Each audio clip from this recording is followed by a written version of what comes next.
This is WKYT This Morning. It's Friday. Good morning and welcome in as we head for a big weekend. I'm Bill Bryant. And I'm Rebecca Smith. It is a big weekend, a lot of excitement with Breeders' Cup, and it is Friday, October 30th. And now at 6:30, the countdown is over and we are live at Keeneland, getting you ready for the Breeders' Cup action. The search for a dangerous fugitive is over after a deadly shootout in southern Kentucky. We have cold conditions outside this morning, sitting there in the low to mid 30s. We'll finish off the day by the afternoon right around 57 degrees. We're going to be holding on to a pretty cool day, and so with that breeze once again there. Head off towards your weekend. Here comes a little rain. I'll show you timing on that coming up. All right, and here we are. There has been a lot of excitement, and after years of planning, it is finally here. The Breeders' Cup at Keeneland starts today. A lot of excitement, to say the least, in the Bluegrass this morning. And WKYT's Mark Barber is live for us at Keeneland, where all the action's happening. Horse racing fans will soon be showing up there. Good morning, Rebecca. If you're a horse racing fan, this is almost like Christmas morning for you. You've waited for this day for about a year. Well, I can tell you that the horses, they are ready to go. Many of them out here pounding the track at Keeneland for their warm-ups. I'm told that American Pharoah will also be out here for his warm-ups sometime in the next hour. Now, in the next few hours, about 40,000 fans will start pouring in here for what is one of the most prestigious racing events in the world. Yes, the Breeders' Cup is finally here, and it's going to make for quite the 2 days here at Keeneland. It is also going to be quite a weekend for American Pharoah. For the first time, the Triple Crown winner will race this track, but it will also be his last race. After Saturday, the 3-year-old colt is retiring to a breeding farm here in Versailles. Now, while fans are preparing to say goodbye to the colt who won their hearts when he won the Triple Crown, the city is saying hello to millions of dollars. The estimated impact of the Breeders' Cup on Lexington is about $65 million. Now, the gates here are opening around 10 a.m. The first race is at 12:30, and the first Breeders' Cup race, that will be at 3:30 this afternoon. Now, as you would expect, with tens of thousands of people pouring in here for the Breeders' Cup, traffic, parking, yeah, that will be a challenge, and it's going to be even worse tomorrow. So if you're heading out here, please take your time and enjoy. Live in Lexington, Mark Barber, WKYT.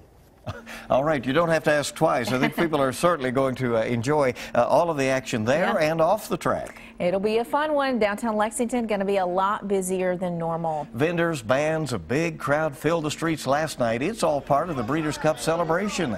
The weekend ahead is going to be full of activities for everybody. Horse racing fans from all around the world are in town to experience all that Lexington has to offer. It's very nice here. Yes, good music. Auch gut drink und eat.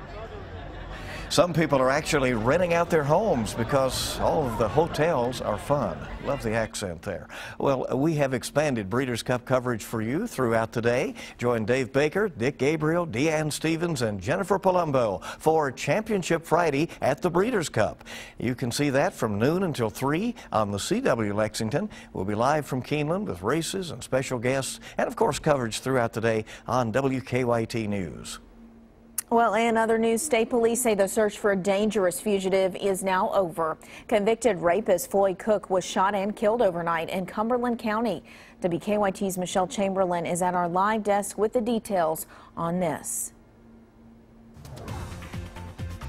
Up in Cumberland County yesterday, as police said they had seen Floyd Cook in the area. A sheriff's deputy said he also saw the 62-year-old fugitive, but that Cook ran off into the woods. Police say Cook even asked a couple for a ride at one point yesterday, but hours later, infrared imaging from a helicopter search helped police find that 62-year-old fugitive. The images led them to an area on Kentucky 61, just a few miles south of Burkesville, Kentucky. Around 1 o'clock in the morning, 3 officers discovered Cook lying near an embankment. According to state police, the officers began shooting after Cook opened fire first. Cook was wounded and pronounced dead at the scene. No officers were hurt during the exchange. Police say there is relief that such a dangerous man is off the streets. That there's a feeling of relief that it is over, that the community's safer now, just because we found him, you know, not because of the way that it ended. And I think it's important that people know that. Several agencies were involved in the search, including the U.S. Marshals and Kentucky State Police. A nearly week-long search that all began after Cook allegedly shot an officer in Tennessee and hours later shot an officer in Kentucky. The convicted rapist led officers on several chases over the course of the week, but the search for Floyd Ray Cook is now over. At the live desk, Michelle Chamberlain, WKYT. Thank you, Michelle. New on WKYT this morning, Lexington police are looking for a man who shot at a pizza delivery driver. Police say the victim was delivering a pizza on Ohio Street in the East End when a man wearing a hoodie pulled a gun on him. The gunman demanded money and then shot at the man, hitting his car. Police think the shooter may have left in a silver vehicle. Lexington police also investigating 2 other overnight shootings. About midnight this morning, police say a man was shot on Lima Drive near Georgetown Street.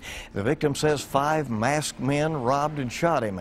Police say the man has non-life-threatening injuries. While investigating, police say another gunshot victim has shown up at UK Hospital.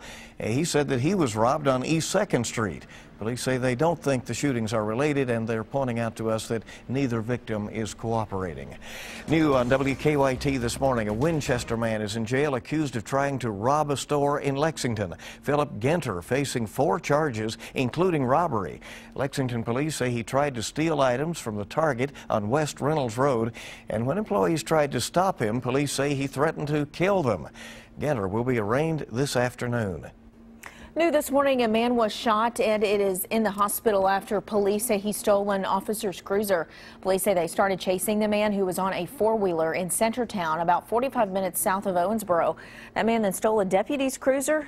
That deputy shot the man, who continued to drive and later stole another car before being arrested.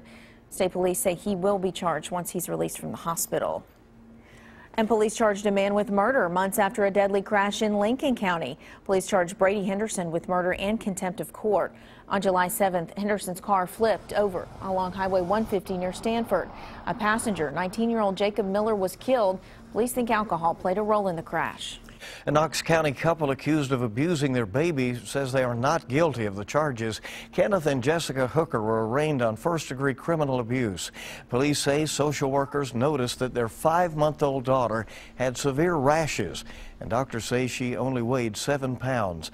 They also say the child had not received any medical attention in 4 months. Some folks in southern Kentucky are dealing with a mean trick just before Halloween.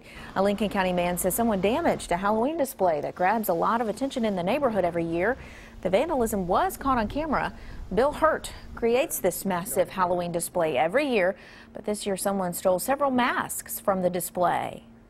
They got a Michael Myers mask, a Freddy Krueger mask, and a vampire mask. We are considering taking it all down and just forgetting about Halloween this year. We haven't decided yet. Well, Hurt says his display has been vandalized before when his characters became part of people's practical jokes, but he says this time it's a little bit different because it looked like someone just took the heads off of them. It's just strange. All right, the University of Louisville is apologizing after a photo surfaced showing President James Ramsey among a group of staffers at a Halloween party dressed in stereotypical Mexican costumes. They wore bushy mustaches and sombreros and rattled maracas as they posed for the photo. Ramsey's chief of staff said the university has deep regret over the incident there. Kentucky voters weighed in on Rowan County Clerk Kim Davis in the latest WKYT Herald Leader Bluegrass poll. 46% think lawmakers should remove her from office for refusing to issue marriage licenses. 47% think she should stay as the Rowan County Clerk. The rest are unsure. Davis has cited her religious beliefs for not issuing marriage licenses to same-sex couples. We have an interactive look at all of the Bluegrass poll results at WKYT.com. Well, a boxing legend has made a sweet gesture to a little girl who is fighting cancer. You may remember Leah Still, who won the Jimmy V Award for Perseverance at the ESPYs this summer. Her father, former Cincinnati Bengals player Devin Still, has told her to fight cancer like Floyd Mayweather.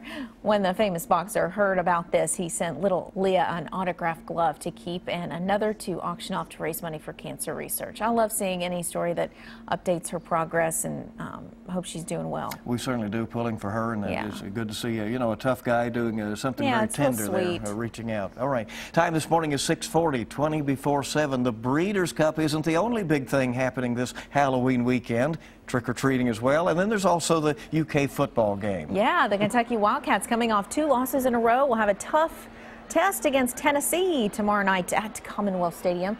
UK has lost 30 of the last 31 games against the Volunteers, The UK-Tennessee game will follow the Breeders' Cup Classic on Saturday. Kickoff set for 7:30. The game will be on the SEC network. All right, so lots going on. Keep all of that in mind if you're stirring about in Lexington tomorrow evening. Yeah.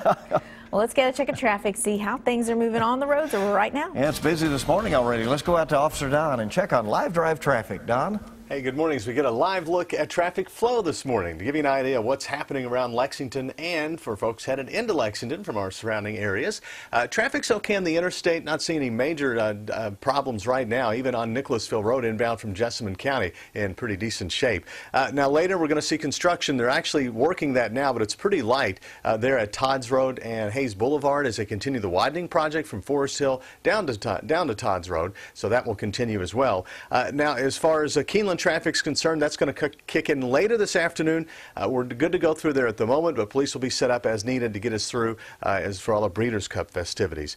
No collisions at the moment, and our drive times look good. So we'll keep you up to date throughout the morning. Now back to you in the studio. Right, everybody have just a little patience. A reminder that the folks at Bluegrass Airport are telling people, especially Sunday, but over the next few days, arrive a little early for your flight because it's going to be busy. A good piece of advice. You got it. All right, more news coming up on WKYT on your Friday morning. Penny for your thoughts. How about $5,000 worth of pennies? Look at a man who cashed in his coins after 45 years of saving.